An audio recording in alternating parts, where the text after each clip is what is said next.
This is Tax Chats. Hello, I'm Scott Dyring. And I am Jeff Hoops. And we're here to chat about taxes. Hello, and welcome to another edition of Tax Chats. I'm Scott Dyring, professor of accounting at Duke University. And as always, I'm joined by my friend and colleague and tax museum curator, Jeff Hoops at the University of North Carolina. Hello, Jeff. Here I am. He's here. He's excited to go.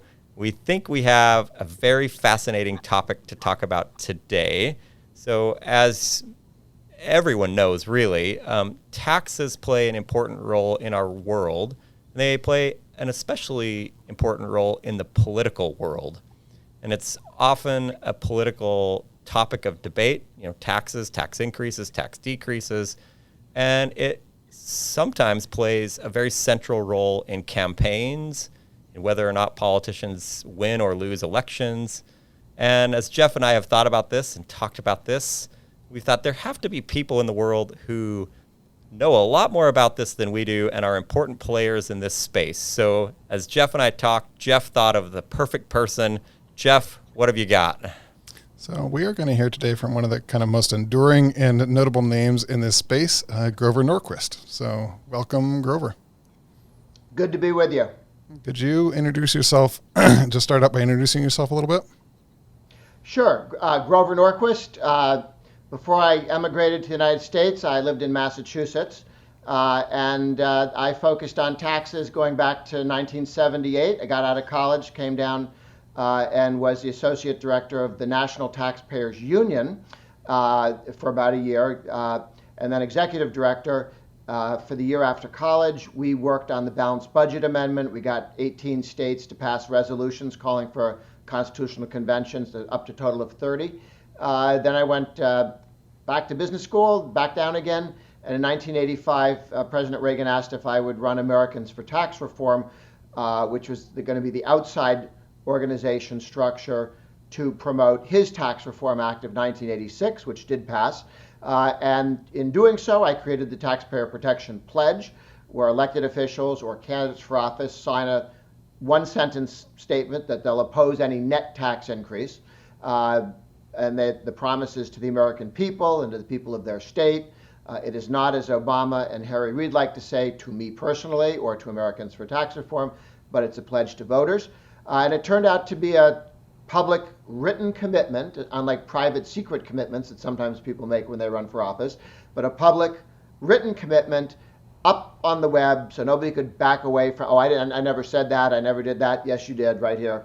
And it turns out George Herbert Walker Bush in 1988, when he ran for president, he signed the pledge. Bob Dole, who won in Iowa and was expected to beat him in New Hampshire, refused to sign the pledge. In fact, refused to sign the pledge at a televised debate days before the New Hampshire. So the moderator asked him, or who asked him?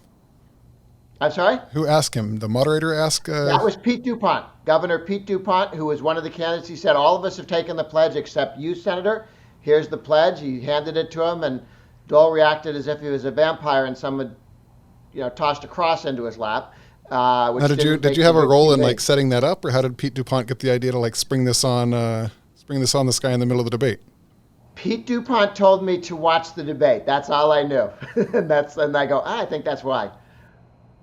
Wow, very cool. So many others obviously have signed the pledge at this point. So I went to your website, and it looked like there was maybe 46, it said senators. Are those sitting senators, or are those potentially people running, or who are those? About 85% of the Republicans in the Senate, about 85% of the Republicans in the House have taken the pledge. And since 1994, when we got 90% of people taking the pledge in that election cycle, no one has broken the pledge since. All the Republicans have held. If you had the Republican House or Senate, there is no tax increase. So there's a big dividing line on partisan control of Washington. It's 1994. For the 62 years before that, Republicans had the House and the Senate for 4 years total, 2 under Truman, 2 under Eisenhower. In the years since 1994, the Republicans have had control 60% of the time, House and Senate, more than half. When the party that said we're never raising taxes became competitive, when for the previous 62 years it wasn't even in the park.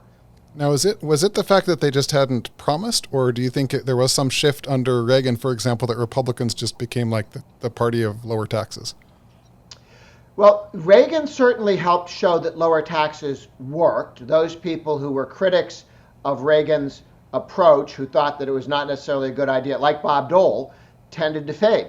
And there's a saying that people don't really change their political views. People die and are replaced by people who think differently. And in politics, you don't have to die. You just have to, after 6 or 2 years of House or Senate, move on to something else.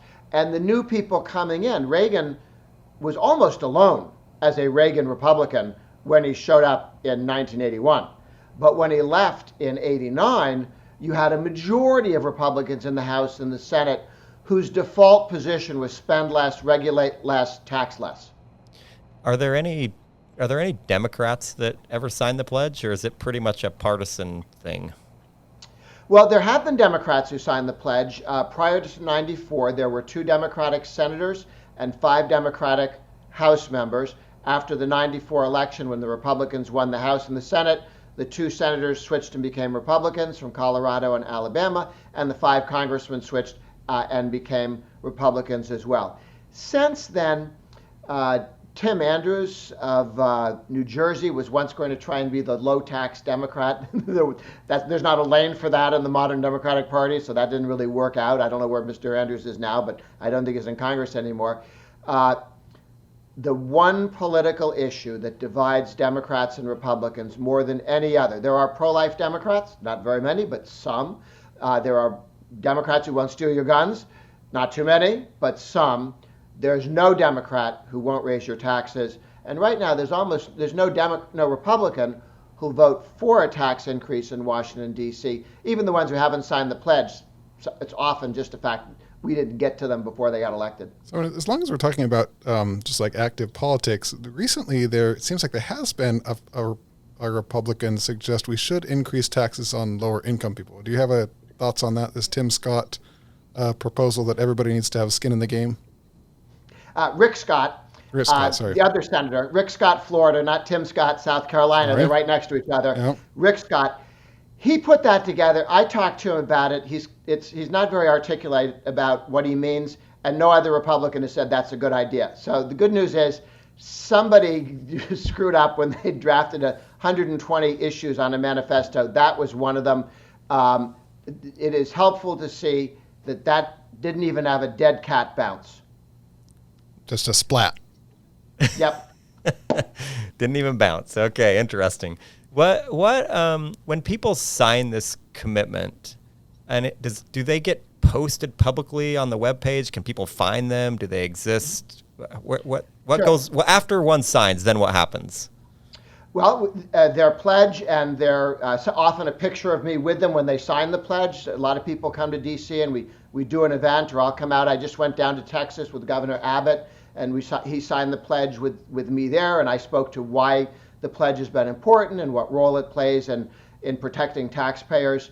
And so the list of people who signed the pledge is online, always available, and the pledges themselves. And we don't have to go yell at somebody who breaks the pledge.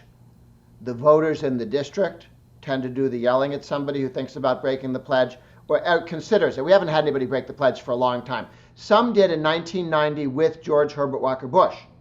In 1990, he supported a tax increase. He was elected because he wouldn't raise taxes. Wasn't that the whole read my lips, no new taxes? Yes. And the 2 smartest men in the world told him no one would mind if he did, Sununu and Darman. Turns out that was not a very good audience to double check where the American people were. And Bush, having a very successful presidency, Soviet Union collapses, not a lot of blood on the floor.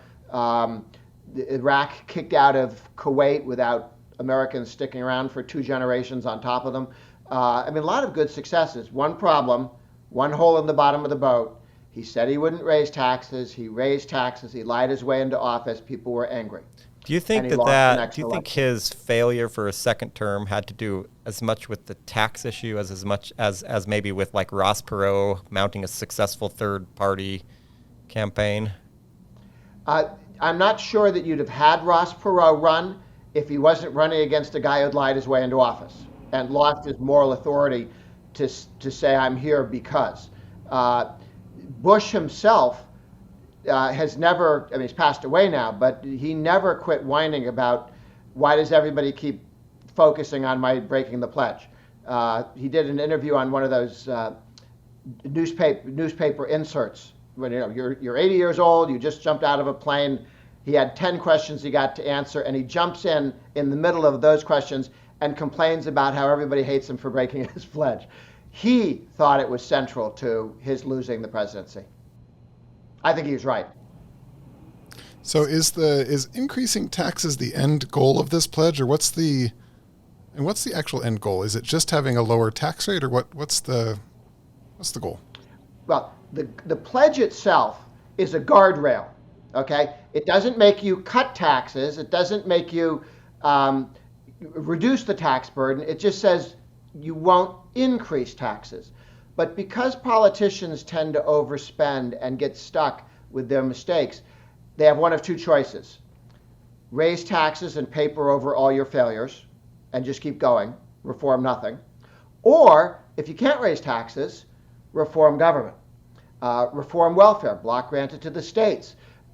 You don't, until you take taxes off the political table, you never get any reform in government, period. Not at the local level, not at the state level, not at the federal level. Because if politicians think that tax increases are an option, well, you can just do all the stupid stuff you've been doing, plus the new stupid idea you have.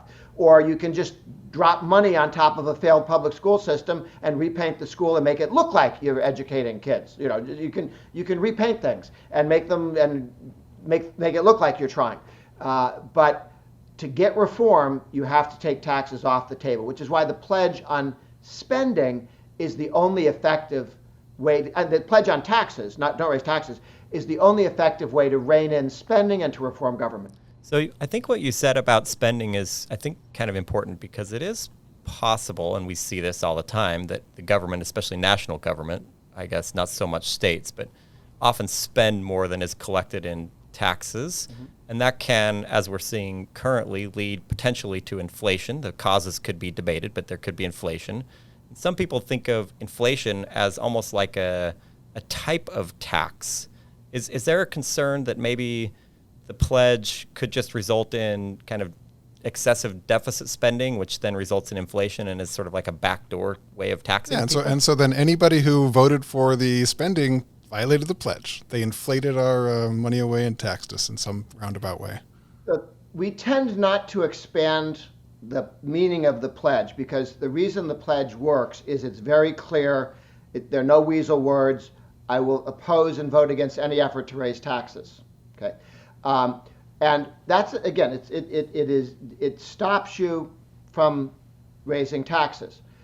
It is then the job of the rest of the body politic and my group, Americans for Tax Reform, to present ideas on how to reform government, how to make it cost less. Certainly governments with the willingness to raise taxes often raise taxes and run massive deficits at the same time. Taking tax increases off the table puts a limit there that didn't exist before. And it does allow us to, at some point, even the spenders get exhausted spending money. And it shows up as inflation if they're printing money. And that's what's going to cost the Democrats, maybe the House and Senate, and maybe the President Biden his place in history, because he did inflate the currency, and people know he did it, and they know he did it on purpose. So he couldn't try and get out from under it with tax increases and then blame the general weather. So talk to us a little bit. I think at the state level, it's a little more binding because states in many instances can't have deficit spending. And I guess it sounds like many state politicians who are running or elected also sign the pledge. Is that correct? Yeah, we have about 1,000 state legislators who've signed the pledge and kept it. 15 governors. I think there are 3 more that are looking to do it in the next month or so, and we're just working on times for that. So that would be 18 out of 28 Republican governors to have signed the pledge. And the pledge has kept Texas and Florida from raising taxes, Tennessee. I mean, it's been very effective in keeping state legislatures and governors from raising taxes. And also, if you did want to tax one thing, in order to not violate the pledge, you have to have an offsetting tax cut of the same size and duration. So every once in a while, there's some new product somebody wants to tax. Okay, then cut some other tax at the same time, so it's not a net tax increase.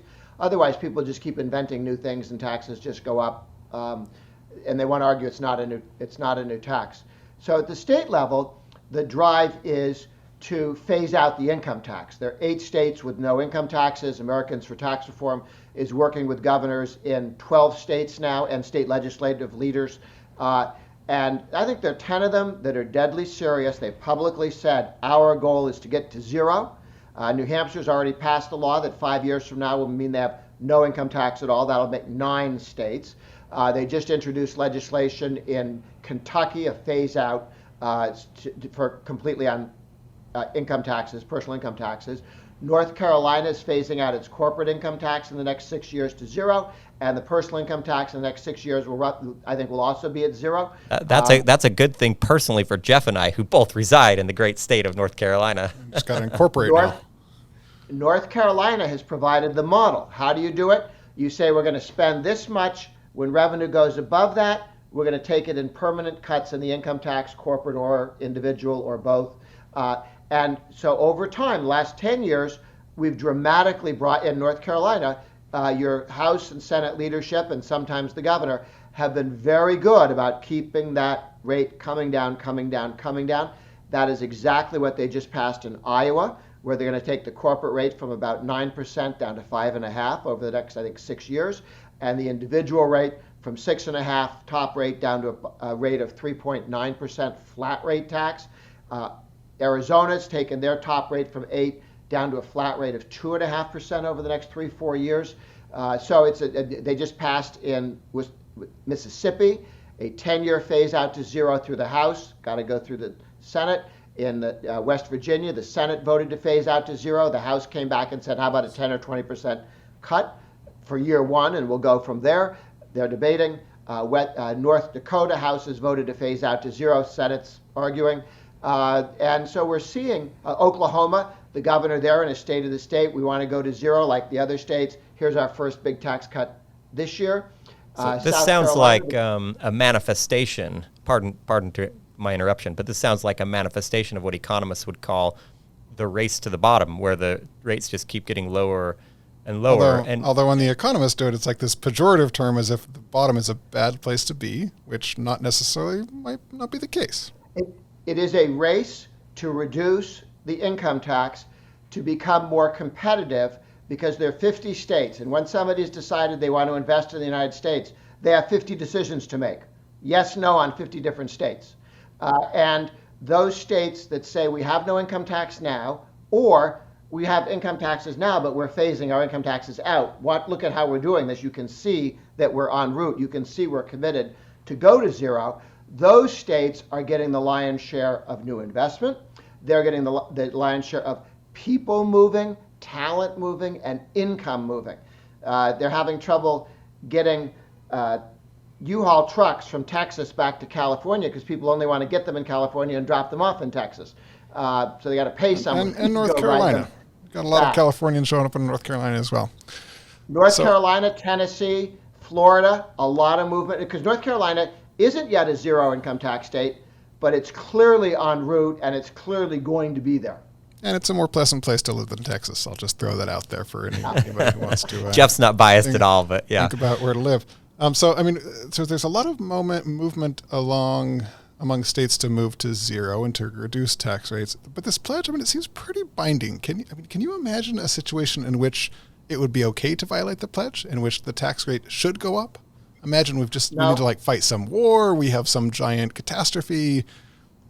Okay, imagine there's a flood. Everybody in the country's half as wealthy as they used to be. Half their houses are destroyed. I think the way to fix that would be to take their money and what? They're poorer than they used to. Yes, that's the time when the government should come in and allocate resources. Okay. No. The kind of wars that we get into now are won or lost quickly, unless you have really stupid ones where you're just sort of hanging around for some reason, and then losing the next election because people don't like that. No, with the present size of government, every city, every county, every state, and the nation all spend way too much now. So is this much more just about the size of government than about the tax rate? And the end goal is just to like reduce the size of government and we just have too large a government? Okay. The goal is to reduce the percentage of the economy that is seized by the state from the people. Okay? So the United States is going to have a bigger government than Canada because we're bigger and richer. Okay? We got more stuff. So even if our government is a smaller percentage of the economy than Canada or Europe or most other places, it's still a big government. So the actual size, the percentage of the economy, the percentage of people's incomes and wealth that the government confiscates by force, that's what you want to keep down to the smallest possible number. I believe that in one generation, in 25 years, we could take the federal government from 20% of GDP down to 10% of GDP. So, I mean, I think there's a lot of people that would agree with you, obviously, because in a democracy, we're seeing states head in that direction. But then on the other hand, if you were to, line up all the things that the government does and say, well, let's not do this or this or this or this anymore, then you get a little bit of pushback because people like the spending that the government does in some cases. So what large programs should we dramatically reduce the size of or get rid of to have a smaller government per GDP or per capita? Okay. The way you reform government to cost less is the same way you lose weight. You don't chop off an arm. You don't go, oh, here's this department, cut it 10%. Take his head off. You reform government to cost less. What would an example be? When Clinton signed welfare reform with aid to families with dependent children, he said, we've been spending this much. It's not going to go up faster than inflation anymore. It's just going to go up with people's incomes. It goes out to the states. States figured out how to spend 30 to 40% less on welfare. The people who needed it got it. The people who shouldn't have been on welfare went on to go to work. And you saved a lot of money, but the people who needed what you were trying to do, you still accomplished. We build roads in the United States. The government pays to build many roads. They have a law passed called the Davis-Bacon Act. It adds 10, 20, 25% of the cost of a road because it mandates that you pay union wages, rather than competitive wages. So you set up a cartel that only certain companies can bid for it, and they have the very high costs, not the better jobs, okay? Because in the private sector, nobody hires those guys to do anything at above market rates, but the government does, and they like that little cartel guild thing they've got going.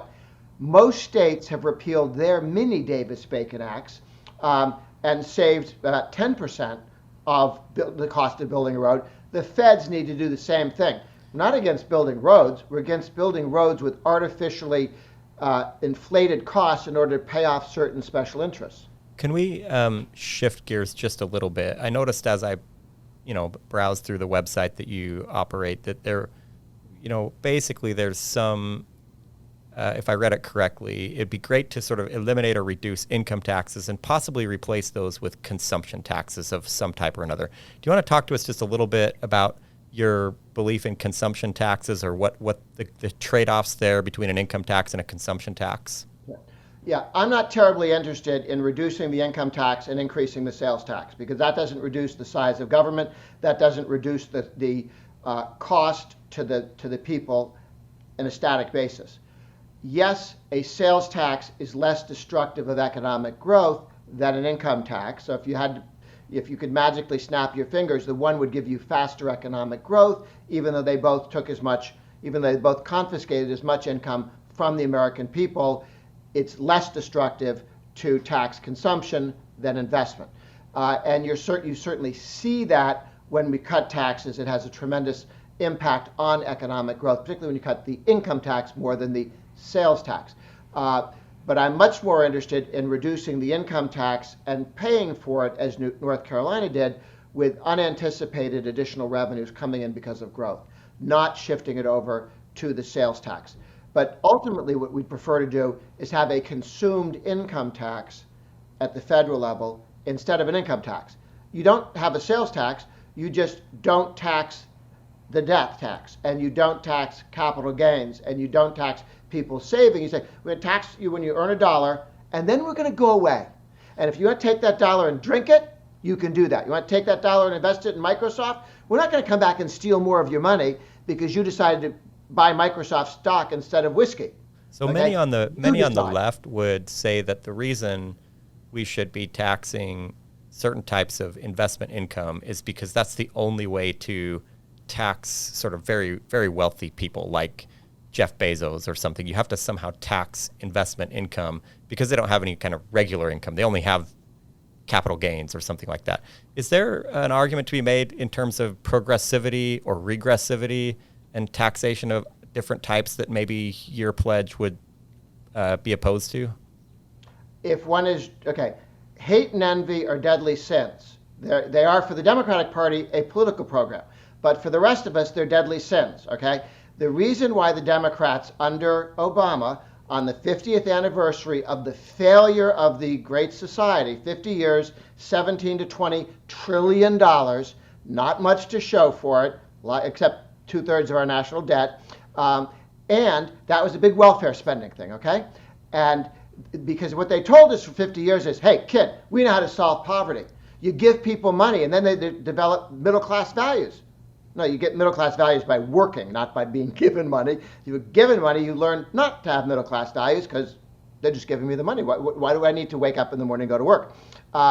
So they said we know how to make poor people middle-class, and they lied. They lied. They don't. They didn't.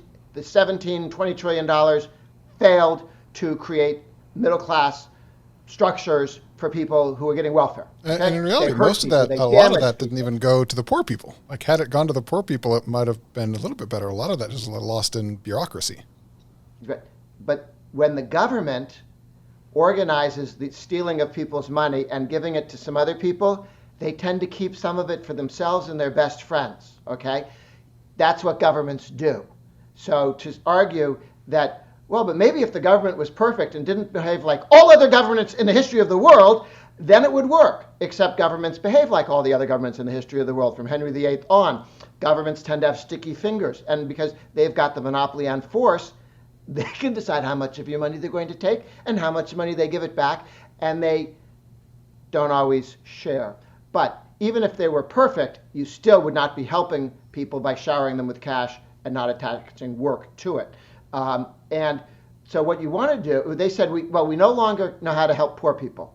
But you know what we can do? We can oppose inequality, because all you have to do is shoot 5 or 6 billionaires, and the world's less unequal. Is it better off? No, we didn't ask for better off. We just said less unequal, like the French Revolution. A lot of inequality removed when you chop the heads off all the royalty type guys, okay? That's less equality. Every time there's a recession, stock market goes down. Less inequality. Is it good for anybody? No, it's just less equal.